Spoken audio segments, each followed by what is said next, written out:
Bonjour, je me présente, mon nom est Éric Lafleur et bienvenue à l'Église Génération. Nous sommes heureux que vous preniez ce temps ce matin pour vous connecter et être avec nous.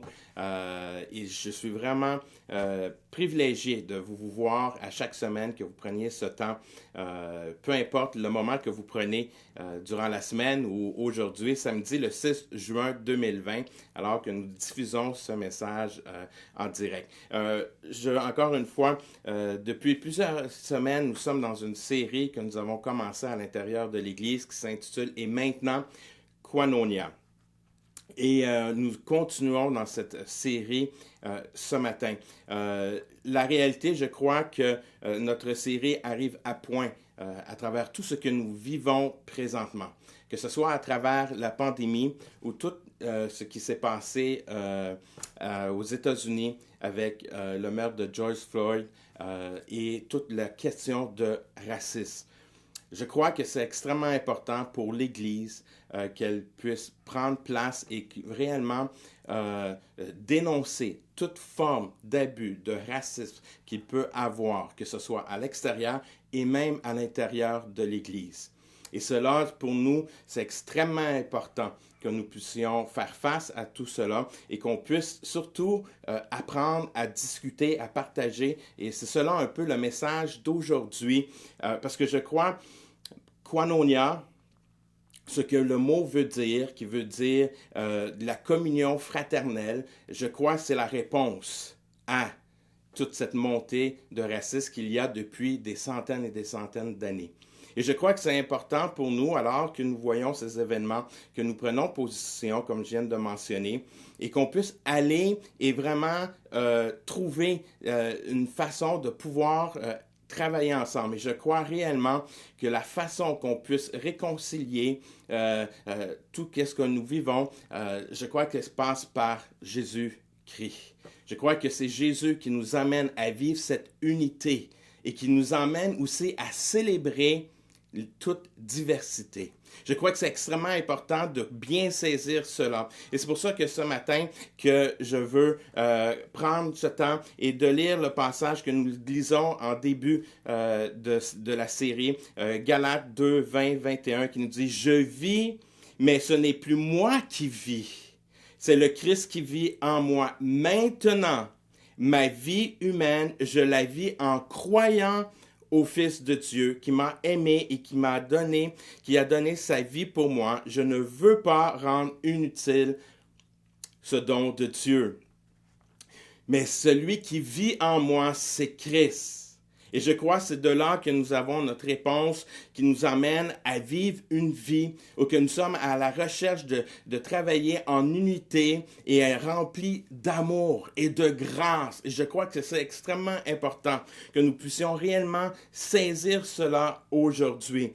Le mot koinonia, comme je vous l'ai mentionné, vient de son origine koinonios, qui dit partenaire, un associé, un camarade, un compagnon, celui qui partage tout.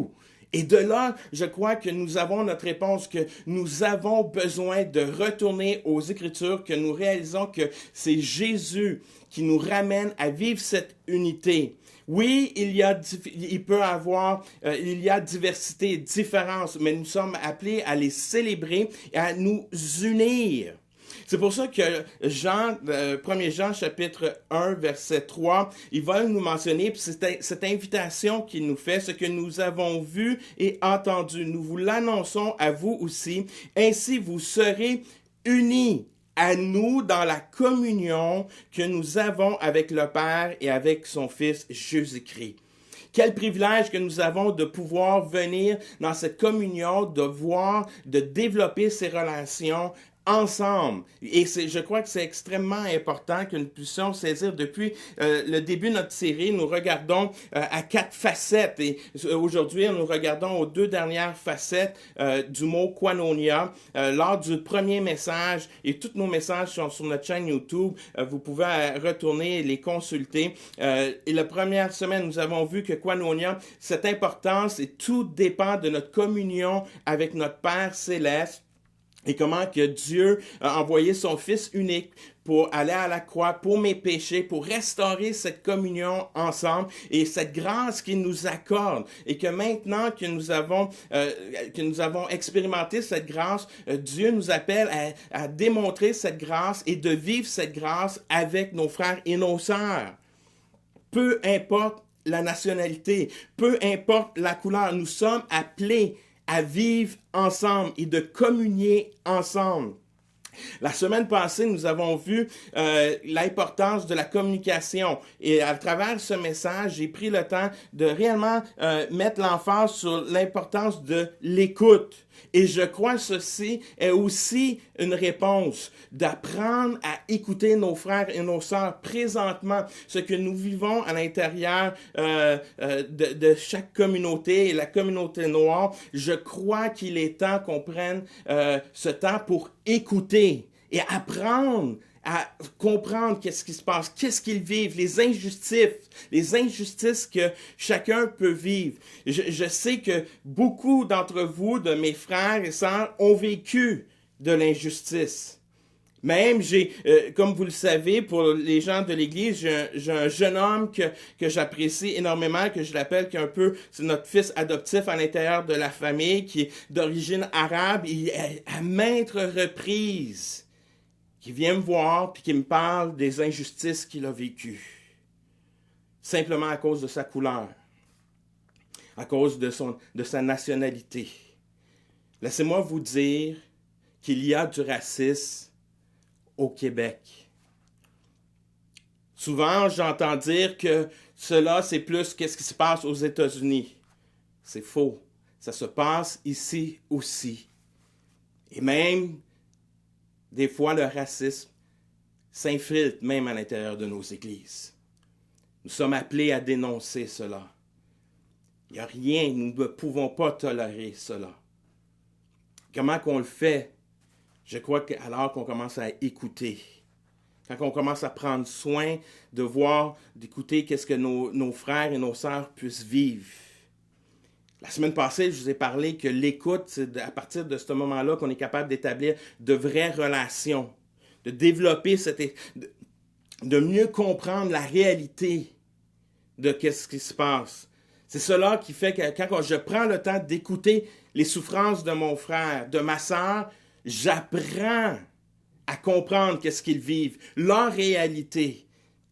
De là l'importance de bien communiquer et de bien écouter, de s'encourager, s'édifier et de développer de vraies relations et de développer des relations spirituelles. Si nous voulons faire face, et si nous, l'Église, et je prie que l'Église est cet endroit où que les gens puissent voir que nous sommes appelés et que nous vivons cette vraie unité à l'intérieur de l'Église, que nous puissions être ce témoignage que nous sommes appelés à vivre. Je crois que nous sommes appelés à développer ces relations et c'est cela que je veux continuer à partager aujourd'hui. Je crois que c'est extrêmement important que nous puissions réellement le saisir, que si nous voulons briser ces chaînes de racisme, ça commence par l'écoute, ça commence par communiquer ensemble, de prendre le temps. Voyez-vous, à l'intérieur du texte que nous allons lire présentement dans Actes 2,42, et c'est le texte que nous avons utilisé la semaine passée aussi. Il y a l'apôtre, Luc, le docteur Luc, qui écrit ce texte et qui est en train de nous parler du début de l'Église et le succès de l'Église. Acte 2, verset 42 et les versets qui suivent est vraiment des passages qui nous montrent comment que l'Église est en santé et comment que l'Église devrait être encore aujourd'hui. On voit dans le texte qui nous dit « Tous s'appliquaient fidèlement à écouter l'enseignement que donnaient les apôtres, à vivre dans la communion fraternelle, à partager ensemble le pain et à participer aux prières. Tous les croyants étaient unis et partageaient entre eux tout ce qu'ils possédaient. » Et pour moi, je crois que si nous voulons apprendre à briser ces chaînes, cela commence alors que nous partageons le pain. Alors que nous prenons du temps ensemble à communier. Je crois que c'est le meilleur endroit de s'asseoir et de prendre un repas. Laissez-moi vous dire que j'ai tellement appris avec mes frères et mes sœurs alentour d'une table. Comment que mes frères et mes sœurs m'ont appris leur culture, m'ont appris leur tradition, m'ont appris aussi à célébrer leur joie et aussi j'ai appris à comprendre leur souffrance. Je crois que nous sommes appelés à partager le pain ensemble, surtout à l'intérieur de l'Église et aussi à l'extérieur. Nous voulons comprendre qu'est-ce qui se passe, donc prenons le temps de s'asseoir et de communiquer, d'écouter et de rompre le pain et de partager. Comme je vous ai dit, j'ai appris avec mes frères et sœurs et ils m'ont enseigné beaucoup à l'heure du temps qu'on prend un repas. Je me rappellerai toujours un de nos frères à l'église que maintenant il a fait une transition qui est rendu dans une église à Montréal. Son nom est Aurélien, son épouse Olivia. Et c'est tellement un jeune couple extraordinaire. Et ils ont eu leur premier enfant. Ils nous ont invités. Et c'était un jeune couple d'Afrique. Et qui nous ont amenés chez eux. Il y avait moi, il y avait mes parents, il y avait mon épouse, il y avait aussi Louise qui était avec nous. Et alors que nous célébrions ce moment, on a partagé ensemble cette joie et tout ça, mais en même temps, ils nous ont partagé leur arrivée, les moments difficiles quand ils sont arrivés au Québec et tous les défis qu'ils avaient. Et simplement, à un certain moment donné, dans leur coutume, les traditions, ils ont dit, maintenant, nous allons prendre le couille du bébé. Et j'ai dit, quoi? C'est quoi ça? Et c'était une tradition pour eux. Et ils ont sorti cela. Et comme vous le savez, je suis extrêmement difficile. Et pour moi, ça n'a pas réellement fonctionné. Mais pour mes parents, mon épouse, ils ont eu leur expérience de vie. C'est vraiment une racine qui font bouillir, puis il y a quelque chose de visqueux qui sort, qui est très bon pour le corps et qui a vraiment une bonne odeur, je l'ai juste senti. Mais toutes les autres ont mis leurs mains dans ce plat et pris ça, tirant. C'était vraiment visqueux, c'était vraiment tout à fait spécial. Mais ils ont été courageux, ils ont découvert, mais on a tellement ri, tellement eu de plaisir, puisqu'on partageait ensemble. On communiquait ensemble. Dans cette soirée, j'ai appris à découvrir mon frère et ma sœur. J'ai appris à les connaître sur un autre angle que seulement de les voir à l'église. Voyez-vous, quand on prend le temps de rompre le pain, de manger ensemble, à l'extérieur de nos murs de l'église, on apprend réellement à apprendre à connaître les gens. Je crois que c'est extrêmement important pour nous de faire cette étape. Voyez-vous, je crois que c'est bien d'être une église multiethnique, mais je crois que c'est pas assez. Il y a un jour, à un moment donné, alors que je travaillais à l'église au centre évangélique de Laval, et il y avait un frère, et moi j'étais là, et je parlais, je disais, on est bénis, nous avons une église multiethnique, et mon frère m'a pris de côté, mon frère Daou, il est arrivé, puis il me dit, Pasteur Eric, j'aimerais ça te parler. J'aimerais ça te parler, j'aimerais ça qu'on aille manger ensemble. J'aimerais ça qu'on aille au resto ensemble, qu'on prenne du temps. Et je dis oui, parfait, j'aime ça, moi, aller au restaurant, j'aime ça, on y va. Fait que, on a pris un temps et il m'a enseigné. Il dit, Eric, l'église multiethnique, c'est bien. Je veux juste vous dire que mon frère Daou, il est né en Haïti. Et à ce moment-là, il me parle, il dirait que c'est bien l'Église multiethnique, c'est une première étape. Mais ce que nous sommes appelés à vivre en tant que croyants, c'est d'être une Église interculturelle. C'est le temps de passer à l'autre étape, de s'entremêler et apprendre à se connaître. Et à partir de ce moment-là, ça a vraiment venu me chercher. J'ai dit, nous ne sommes pas appelés seulement à vivre un côté multiethnique, mais réellement de célébrer chaque culture. Et pour moi, ça a été un déclic. Mais savez-vous quoi? Ça a pris qu'un frère vienne me voir qu'on prenne un temps ensemble, qu'on discute, puis qu'on partage alentour d'une table, d'un repas, pour simplement comprendre, dire, wow, on est appelé encore plus. On est appelé à vivre les cultures ensemble. Et j'apprécie tellement cela. J'apprécie ces moments et que je vois qu'on est appelé à célébrer nos diversités. On est appelé et c'est tellement enrichissant. Dernièrement, je suis béni, notre sœur et pasteur Fina Kumbe, a commencé à faire des vidéos, c'est la prochaine Ricardo, elle fait des vidéos de nourriture, comment faire la cuisson, comment qu'elle fait cuire son poulet et tout ça avec toutes les saveurs. Je suis, wow, c'est le fun, des nouvelles recettes et je suis tellement béni par cela. Mais il y a une réalité. À travers de partager son pain, on apprend à connaître les gens. On apprend à se connaître réellement qui nous sommes. Pour moi, c'est extrêmement important si nous voulons briser ces chaînes. Prenons le temps à découvrir les cultures. Pour moi, quand j'ai fait mes 2 voyages en Haïti, j'ai tellement appris sur la culture. Alors que j'ai été en Cuba, j'ai appris aussi. On apprend et on rouvre et on voit, on commence à comprendre mieux qu'est-ce que les gens peuvent vivre. Je crois que si on veut réellement passer à une autre étape, on est appelé à partager le pain, de communier ensemble. Et c'est là qu'il y a des liens de fraternité qui se bâtissent.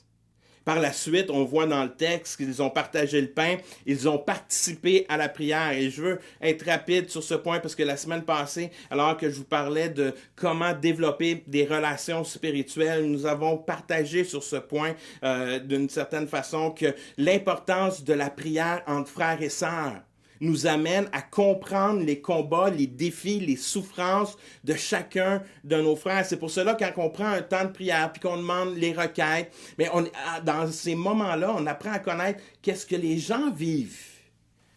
Quand une personne nous dit un de mes frères est atteint d'un cancer, l'autre vit telle situation, des problèmes à l'école, problèmes dans mon couple, on est en train de découvrir la réalité et on est capable de prier ensemble, on apprend à se connaître et on mène un combat ensemble.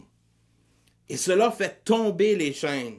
Cela fait tomber les chaînes et ça nous emmène à réaliser que chacun d'entre nous, peu importe notre nationalité, peu importe notre culture, nous vivons des situations similaires. Ils vont toujours être différents, mais nous vivons des moments pour chacun d'entre nous qui vont être difficiles et on a besoin d'un et l'autre et c'est cela qui fait la force de l'Église. Donc, prenons le temps de participer à la prière ensemble. Je vous encourage à être là ce mercredi alors que nous allons prendre un temps de prière, que vous puissiez être là et qu'on puisse partager ensemble et prier ensemble. Une des choses que j'aimerais ça dire aussi, ne laissez jamais votre culture vous empêcher de prier avec une autre culture. Parce que souvent, cela arrive et on peut, des cultures vont avoir une certaine façon de prier et qui va être différente à la vôtre. Au lieu de critiquer, eux, ils prient, quand ils prient, il n'y a pas grand-chose qui se dit, ils prient pas fort, ils sont dans son coin, il est à genoux, il est à terre, puis il parle presque pas, puis tout ça. Puis il y a d'autres cultures, c'est comme, let's go, on est au combat, c'est un combat, on élève nos voix avec force, autorité, mais ne laissons pas nos cultures nous empêcher de prier ensemble. Au contraire, ça devrait être des moments où on apprend de chaque culture et qu'on puisse arriver, parce que la prière, c'est quoi? C'est simplement la révélation de notre cœur à Dieu. Peu importe que ça sorte d'une façon extérieure ou que mon cœur crie intérieurement, puis il y a des fois que notre cœur il est tellement lourd qu'on n'est plus capable de dire des mots. Puis on est simplement là dans la présence de Dieu. Et notre cœur parle. Et notre esprit parle à Dieu. Donc, on doit apprendre de chaque culture. Ne laissons jamais nos cultures faire que nous ne prions pas ensemble. Au contraire, prenons le temps de prendre ce temps et d'être enrichis par cela. Je crois qu'il y a des choses à apprendre dans les temps de prière avec toutes les sortes de cultures. Nous sommes appelés à vivre cela. Il n'y a pas une culture qui est meilleure. Au contraire, c'est juste des expressions différentes et nous sommes appelés à vivre ensemble. Donc, prions et participons à la prière ensemble. L'élément clé que je crois et que c'est un élément que souvent que le monde met de côté. Mais voyez-vous, même à l'intérieur du racisme, je crois que quand on arrive à ce point-là, c'est un point qui fait tomber tout. Alors qu'on prend le temps de partager nos biens.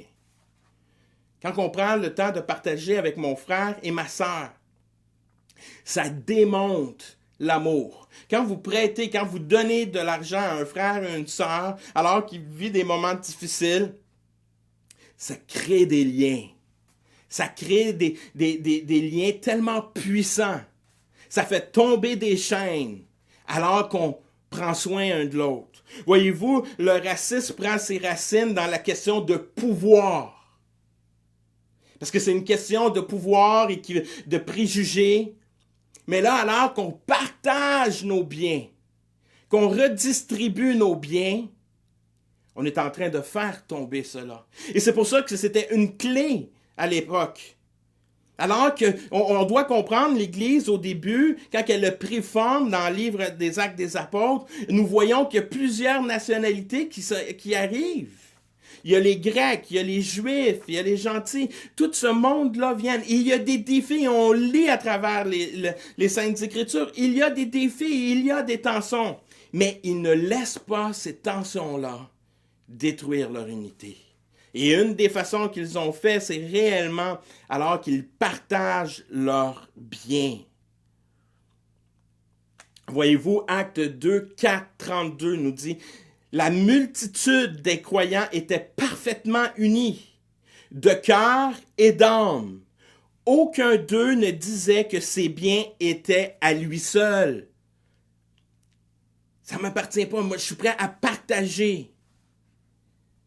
Ils étaient unis, étaient à lui seul, mais ils mettaient en commun tout ce qu'ils avaient. Aucun d'eux ne disait que ses biens étaient à lui seul, mais ils mettaient en commun tout ce qu'ils avaient. Voyez-vous, alors que nous partageons nos biens, alors que nous contribuons et que nous distribuons, on vit koinonia. D'une façon qui fait qu'il y a des liens et il y a une communauté fraternelle. Voyez-vous, je crois aussi que nous sommes, alors que nous partageons ensemble, nous avons besoin de comprendre que tout cela ne se fait pas par nos propres efforts, mais se fait avec Dieu. Parce que par nos propres forces, cela ne se produit pas. Mais quand nous laissons l'Esprit de Dieu s'animer en nous, c'est les choses naturelles qui doivent en sortir. Parce que l'Esprit de Dieu nous emmène à vivre cette unité, cette réalité spirituelle. Comme je l'ai mentionné dans les autres messages, notre Dieu est Trinité, qui alors que ces trois personnes, le Père, le Fils, le Saint-Esprit, vivent une unicité parfaite. C'est leur désir que nous soyons en unité parfaite avec eux, avec notre Père, avec notre Dieu, avec le Père, le Fils, le Saint-Esprit, que nous sommes unis avec eux. Mais leur cœur, c'est qu'on soit unis avec nos frères et nos sœurs. Et cela vient alors que nous sommes connectés avec Dieu. Voyez-vous, il y a une illustration que j'aime bien, que j'ai entendue du docteur Tony Evans, qui parlait de la composition de la mayonnaise. Juste pour vous dire que moi, j'aime pas vraiment la mayonnaise, mais ma fille, mon fils aiment la mayonnaise, ma femme aime la mayonnaise. Il y a juste moi et l'aîné qui aime pas la mayonnaise. Mais sinon, ma femme et surtout ma fille, elle va mettre de la mayonnaise sur ses frites, dans ses hot dogs, sur la croûte de pizza, elle va mettre de la mayonnaise tout partout. Mais quand on prend le temps de comprendre comment que la mayonnaise est faite, elle est faite avec une partie d'eau et d'huile. Mais la réalité, quand on prend l'eau et de l'huile puis qu'on les mélange les deux ensemble, ça ne fonctionne pas. Tu peux brasser pendant des heures, mais ça ne sera pas lié ensemble. ça prend un troisième élément. Ça prend l'œuf. Et quand l'œuf, le jaune d'œuf est là, puis on mélange les trois ensemble, il y a un agent qui vient qui lie tout ça. Et qu'est-ce qui fait notre mayonnaise qu'on répand tout partout et que la plupart du monde aime. Mais savez-vous quoi? C'est un peu la même chose. Quand on essaye de créer l'unité par soi-même, ça ne fonctionne pas. Mais quand on réalise que c'est Dieu qui nous amène à vivre cette unité, parce que c'est Dieu qui nous amène à lier, et alors que nous avons expérimenté la grâce de Dieu dans notre vie, cela nous emmène à vivre la grâce avec nos frères et nos sœurs. Ce qui nous emmène à vivre dans une unité et qui nous emmène à vivre, à célébrer chaque diversité. Nous sommes appelés à cela. Certains d'entre vous, des fois, c'est des commentaires que j'entends qui disent « Moi, les races, non. Moi, je suis avec Jésus, j'aime tout le monde et il y a plus de races. » La réalité, c'est faux. C'est faux parce que Dieu a créé les races. Et chaque race est importante. Chaque race a une valeur aux yeux de Dieu. Et à la fin, comme je vous ai posé la question il y a quelques semaines, qu'est-ce qu'il demeure à la fin? Qu'est-ce qui demeure à la fin? Je vous ai posé cette question et même je me suis dit, je vous ai posé la question aussi, parce qu'il y a cette phrase qui nous est enseignée quand on regarde le leadership et tout ça, et on pose souvent la question, est-ce que les moyens ont justifié la fin? Et pour nous, qu'est-ce qu'il y a à la fin? À la fin, ce qui demeure, c'est koinonia, nos relations entre toutes les nations. Nous allons être tous réunis ensemble et nous allons communier avec notre Dieu, avec toutes les nationalités. J'aime la vision de l'apôtre Jean alors qu'il nous l'a décrit dans Apocalypse 7, verset 9, qui dit « Après cela, je vis une foule immense que personne ne pouvait compter. C'était des gens de tout pays, de toute tribu, de tout peuple et de toute langue. Ils se tenaient devant le trône et devant l'agneau, vêtus de vêtements blancs et avec des branches de palmier à la main. » Nous devons comprendre qu'à la fin, ce qu'il demeure, c'est que nous allons être devant notre Dieu, toutes les nations, toutes les tribus, de toutes les langues. Et nous allons être là et nous allons être en communion fraternelle avec mon frère et ma sœur et avec mon Dieu. C'est ça qui demeure à la fin. Donc, les moyens que j'utilise ici présentement, je me laisse influencer par l'Esprit de Dieu. Et je veux vivre cette communion ensemble. Alors que je prie la prière du Notre Père, que notre Père vienne et qu'on demande que ton royaume vienne. Quand je parle de royaume de Dieu, c'est que c'est ça, toute tribu, toute nation, toute race, toute langue vont être ensemble. Je veux l'expérimenter présentement sur cette terre. Je veux expérimenter le royaume de Dieu. Je veux expérimenter ces relations avec mes frères et mes sœurs. Quel privilège que nous avons de vivre ensemble. Ne laissons pas la colère, la haine, l'amertume, le passé déterminer aujourd'hui. Aujourd'hui, j'ai une responsabilité. Et je saisis cette responsabilité. Et je veux aimer comme Jésus a aimé. Nous sommes appelés à vivre cette unicité et célébrer les diversités. Cela nous emmène à démontrer l'amour et la grâce de notre Dieu.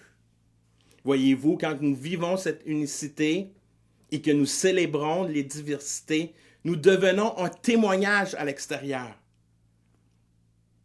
Laissons-nous être animés par l'Esprit de Dieu et nous allons voir que ces chaînes vont tomber. Et que nous allons devenir un témoignage pour l'extérieur. Laissons cela de côté. Laissons la haine, la colère. Apprenons à nous édifier, à bâtir ensemble et de faire avancer le royaume de Dieu ensemble. En terminant, j'aimerais faire quelque chose un peu spécial ce matin. J'aimerais prendre quelques instants, rapidement.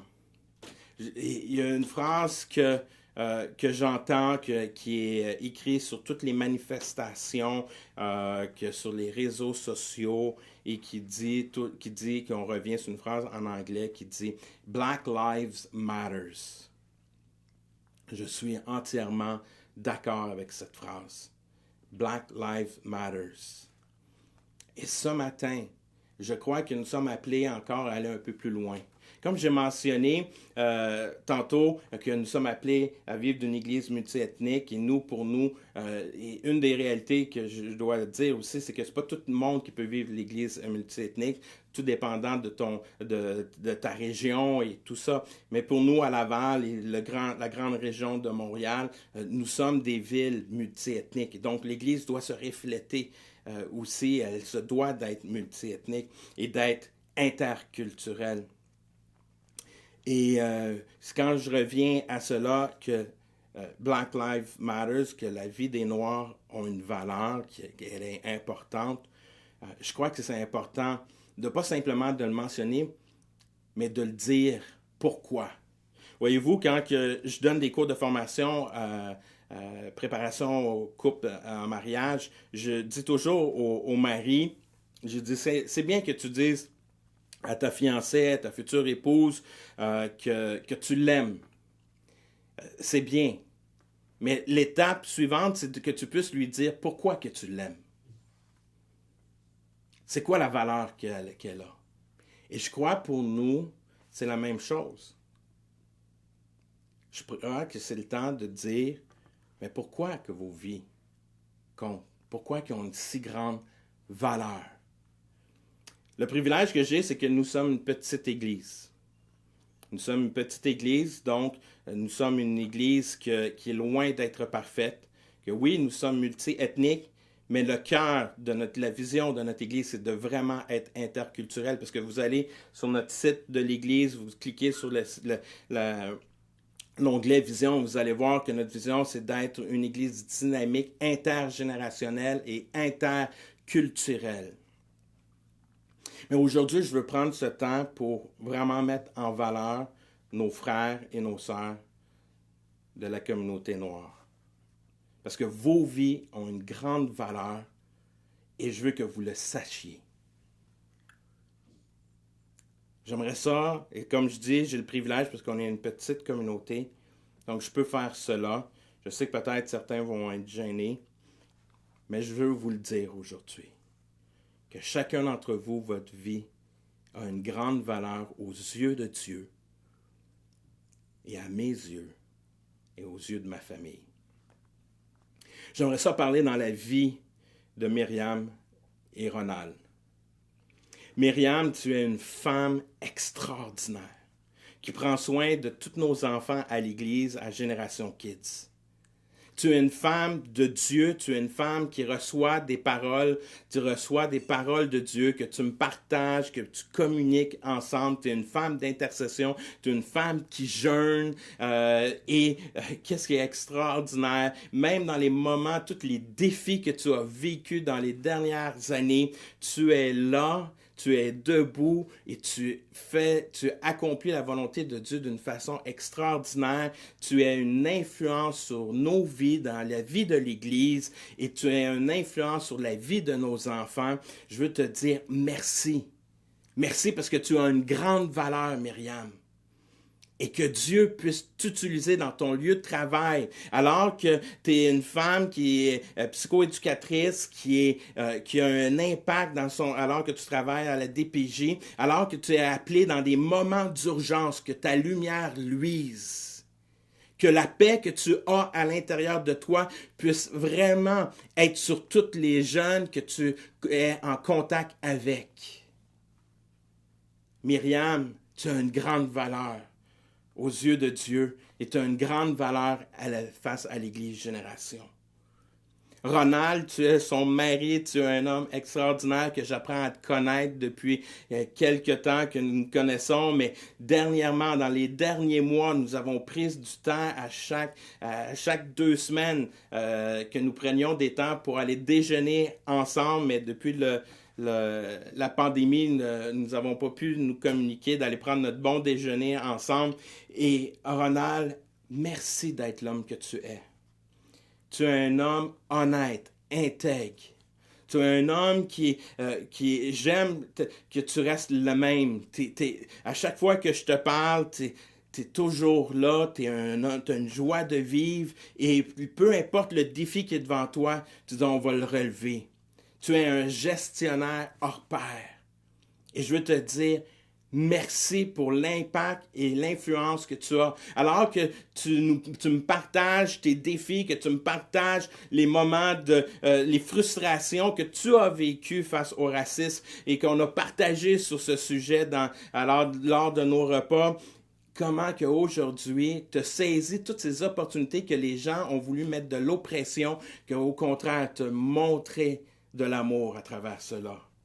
Ronald, tu es un homme extraordinaire. Merci d'être l'homme que tu es. Merci que tu es un modèle pour tes enfants. Merci parce que tu es un père présent. Merci, Ronald.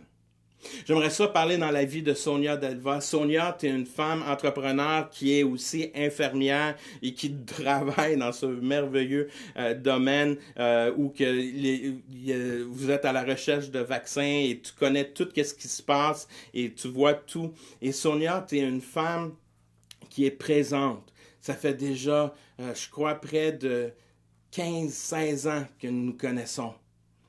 Et que tu as toujours été là, que tu es fidèle, tu es une femme de prière, tu es là au temps de prière, tu es là au temps qu'on fait nos rencontres de 5 à 7. Tu prends le temps.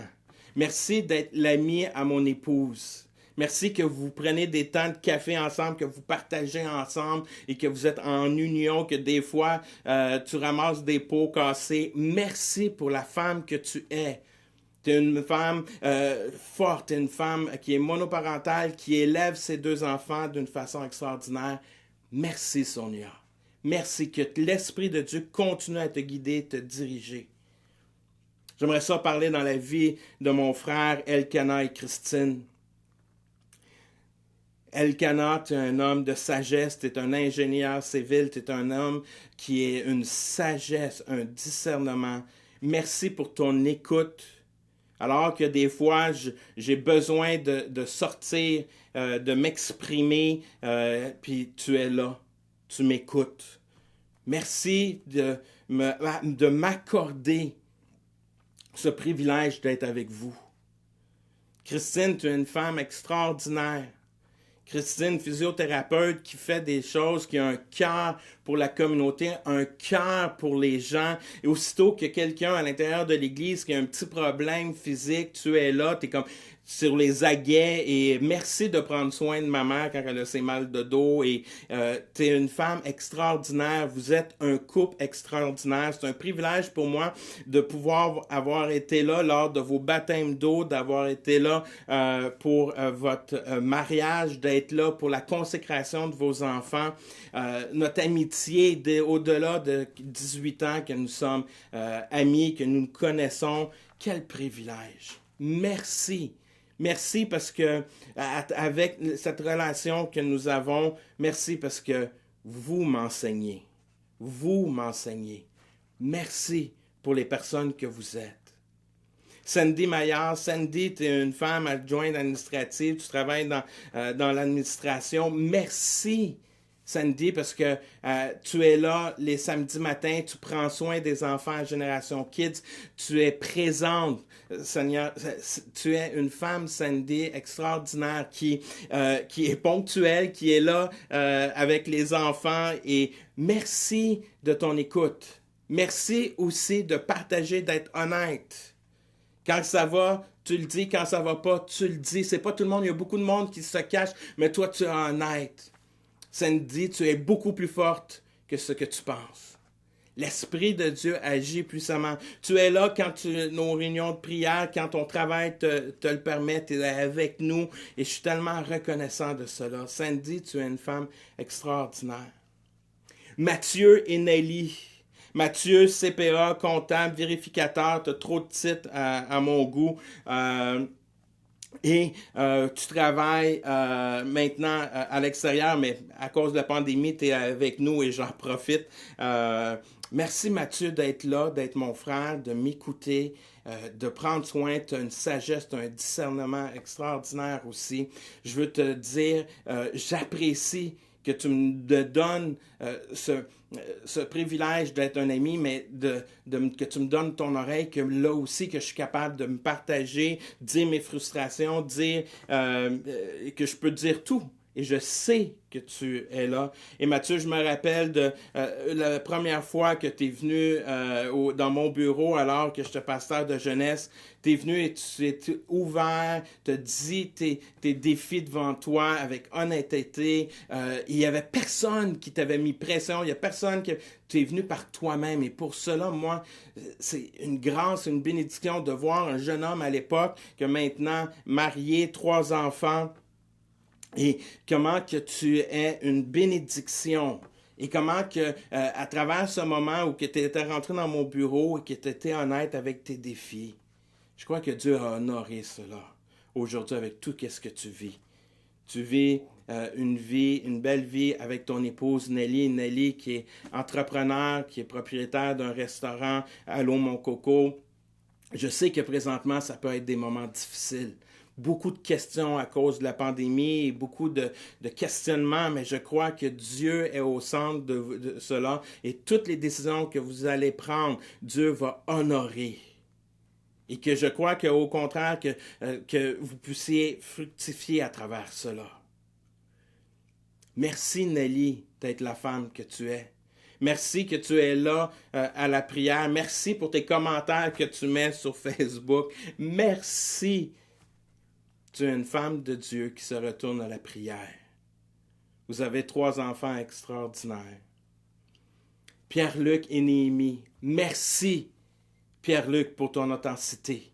Merci pour ton zèle, merci pour ta joie, ton audace. Alors que tu travailles à la banque, merci pour tous les conseils financiers que tu donnes à l'intérieur de l'Église. Merci que l'année passée, alors que nous avons pris un temps, qu'on parlait des finances, que tu as monté un budget pour que tout le monde puisse avoir un budget, puis qu'on puisse vraiment établir de bonnes finances. Merci Pierre-Luc pour que tu nous emmènes dans la louange de l'adoration quand on se rassemble à l'Église. Merci pour ton amitié. Merci encore une fois pour ta loyauté pendant des années, encore une fois, que nous connaissons. Merci Néhémie. Néhémie qui est vérificatrice au gouvernement, qui est femme entrepreneur, qui a déjà eu une entreprise, je crois que tu l'as même encore, pour les réceptions, décorations, femme créative, qui a une créativité extraordinaire, mère de 3 enfants aussi. Merci pour l'impact. Merci pour ton audace. Merci de vouloir faire la différence. Merci Pierre-Luc et Néhémie. Merci Marc-Arthur, entrepreneur qui a sa propre entreprise en TI et aussi Naomi, infirmière. Merci pour votre contribution. Merci Marc-Arthur parce que tu es un frère aussi qui est là, que je sais que je peux appeler n'importe quand, que tu vas répondre et que tu vas m'écouter. Merci pour ton amitié. Merci de croire en moi. Merci pour cela. Merci Naomi pour l'impact, l'influence que tu as eue et que tu as encore sur les jeunes à travers ta chorale. Merci pour suivre la volonté de Dieu. Merci pour qui vous êtes. Vous êtes des modèles pour plusieurs enfants et plusieurs générations. Merci parce que vous êtes là. Vous êtes des gens de valeur. Merci à Lindsay et Dipo Shaw. Merci Lindsay, encore une fois, des plusieurs années qu'on se connaît, qu'on est ensemble. le privilège que nous avons eu, j'ai vu te voir et j'ai pu être là à votre mariage, vous mariés en réalité. Quel privilège. Merci Lindsay pour ta joie de vivre. Tu es une comptable qui travaille à Poste Canada. Merci. Merci pour qu'est-ce que tu contribues dans la vie, que tu es présente. Tu es là. Merci pour l'impact et l'influence que tu as. Dipo, pilote d'avion, merci. Je sais que présentement, c'est des moments difficiles que de savoir qu'est-ce qui se passe, quand que ça va recommencer et qu'il y a beaucoup de changements dans ce domaine. Mais Seigneur est avec toi, est avec vous et je sais qu'il vous accompagne à travers ces moments. Merci de votre présence. Et à chaque fois qu'on prend un temps de repas ensemble, c'est tellement une bénédiction et en réalité, nous sommes plus que dus de prendre notre repas ensemble.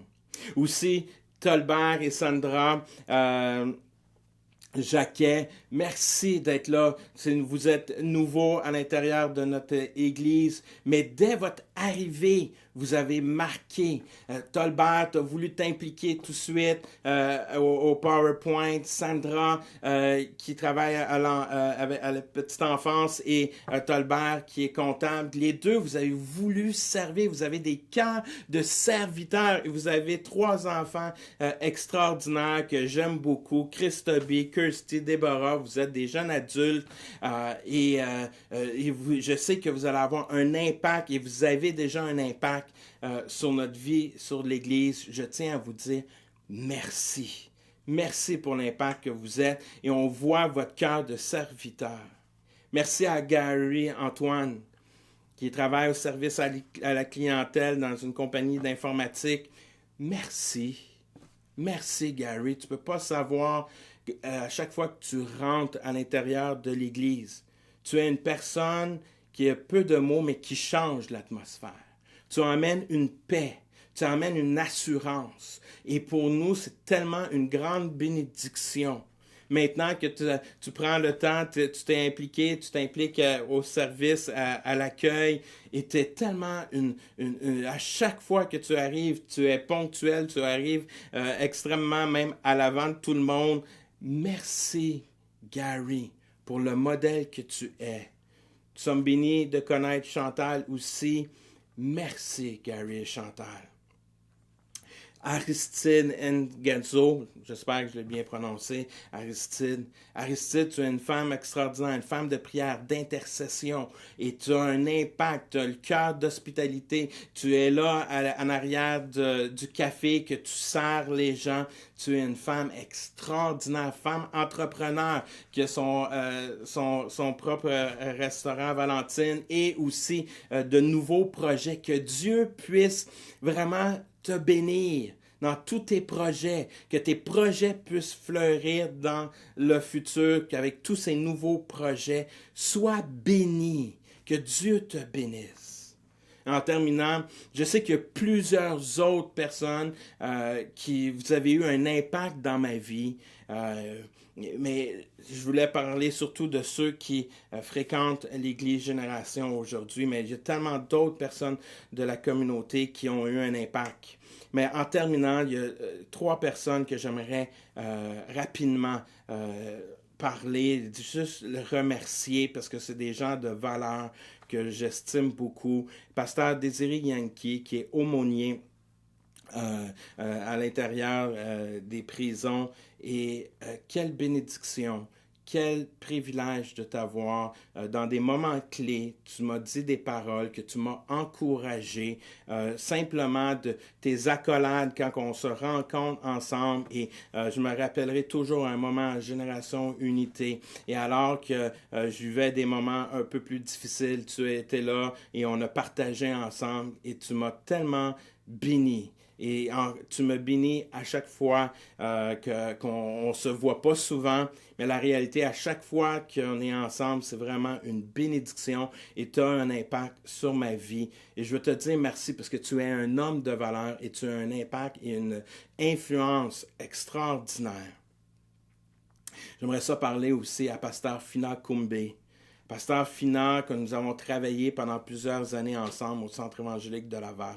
Tu es une femme tellement extraordinaire et tellement la main de Dieu est sur ta vie. Des paroles que tu m'as données, des paroles d'encouragement qui m'ont construit et que je maintiens encore aujourd'hui. Merci, Pasteur Finard. Merci pour ces paroles que tu as données et ta créativité, ton audace que tu as et que maintenant que tu es dans cette nouvelle saison, que tu es pasteur de l'Église, la Maison des Nations, que Dieu puisse t'utiliser pour l'avancement du royaume, t'accompagner avec puissance, force et que tu puisses réellement accomplir la volonté de Dieu dans cette nouvelle saison de ta vie et que Dieu t'accompagne, toi, ta sœur Marie. Vous avez tellement un impact et à chaque fois qu'on est ensemble, qu'on discute, on est tout le temps bénis et continue à faire tes vidéos de nourriture. C'est tout le temps le fun, c'est de nouvelles recettes. Je les apprécie beaucoup et je les regarde. Donc, merci, Pasteur Finard. Et en terminant, deux personnes qui sont très chères à mon cœur, qui sont missionnaires, pasteurs pour moi, qui sont missionnaires à l'île Grosse-Caille en Haïti, qui demeurent ici, mais qui sont aussi à Grosse-Caille, pasteur Rodrigue et Yona Détournel. Vous êtes deux personnes que pour moi, vous êtes tellement importants dans ma vie. Vous m'avez marqué par votre accueil, votre hospitalité, par votre amour envers moi et envers ma famille au complète. Rodrigue et Yona, je devrais plutôt dire frère Rodrigue et sœur Yona, vous avez cet impact sur chacun d'entre nous et surtout sur mon fils aussi, Étienne, alors qu'il a fait multiples voyages avec vous en Haïti.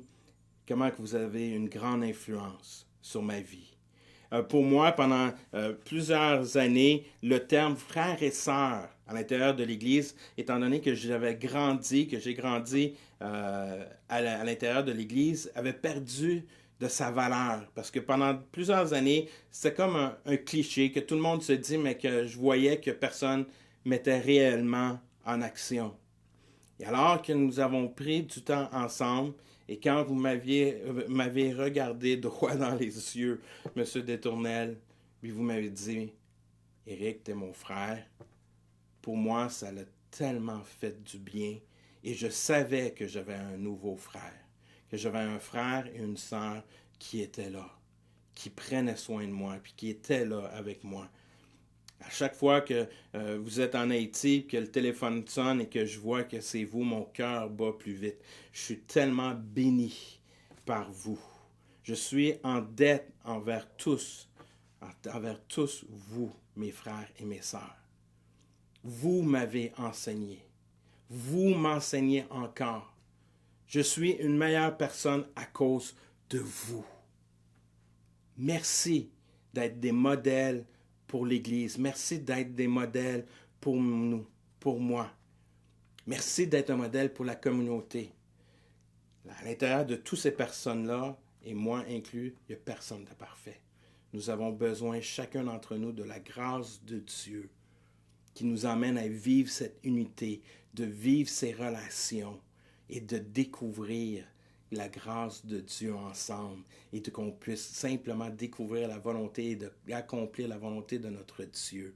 Et je crois que nous sommes appelés à célébrer la diversité, de célébrer nos différences.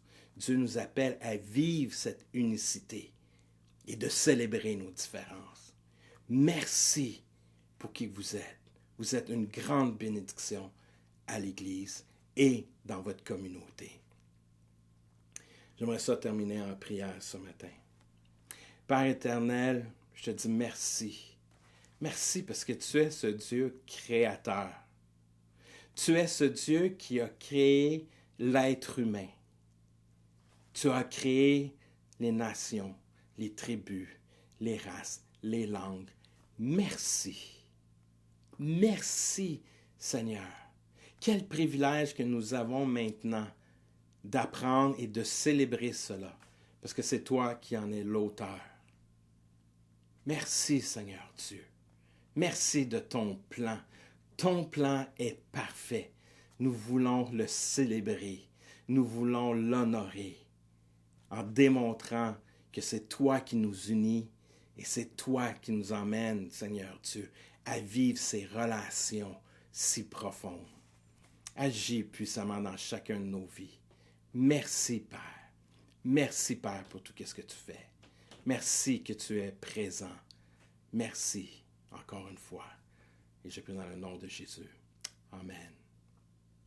Amen. Que Dieu vous bénisse. Et simplement en terminant, j'aimerais simplement faire quelques petites annonces. Ce samedi soir, à 19h, toute génération jeunesse, vous avez un temps avec Sabrina et Neil pour Alpha Jeune. Donc, connectez-vous ce soir à 19h. Mercredi prochain, nous allons avoir un temps de prière ensemble, qu'on puisse partager ce temps. Viens, prie, prends ce temps et qu'on puisse célébrer notre diversité, qu'on puisse prier ensemble, s'encourager, s'édifier. C'est toujours un bon moment. Donc, je t'encourage à être là ce mercredi à 19h30. On va vous envoyer tous les liens aussi. Et je ne veux pas oublier Génération Kids, 11h30 ce matin aussi. Vous avez reçu vos liens pour cette rencontre. Et merci à tous les parents qui prennent le temps de connecter vos enfants à Génération Kids. Donc, vous allez être bénis ce matin à 11h30. Donc, 11h30, Génération Kids, 19h, Génération Jeunesse, mercredi soir prochain, temps de prière. Si vous voulez contribuer financièrement à l'Église Génération, simplement nous envoyer un virement Interac à l'adresse don@Église Génération. Ou aussi, vous pouvez aller directement sur notre site de l'Église Génération, génération.com. Et c'est les façons que vous pouvez contribuer et partager vos biens. Merci pour cela. Une des choses que j'aimerais vous dire, que alors qu'on donne, une des choses qui est extrêmement importante, c'est que vous le donniez avec joie. Donnez avec joie. Et je vais terminer avec ce passage 2 Corinthiens 9:7 qui dit que chacun donne donc comme il l'a décidé, non pas à regret ou par obligation, car Dieu aime celui qui donne avec joie. Donner doit être une expérience joyeuse. Donc, je vous encourage à donner le montant, qu'est-ce que vous voulez, et aussi de prendre du temps de voir les besoins et les défis de chacun d'entre nous et qu'on puisse contribuer et partager et distribuer avec nos frères et nos sœurs aussi, si vous voyez qu'il y a des besoins. Donc, merci pour cela. Donnons avec joie. Donc, on se voit dans toutes les opportunités que nous avons pour se rencontrer cette semaine. Donc, Dieu vous bénisse et qu'on se voit la semaine prochaine.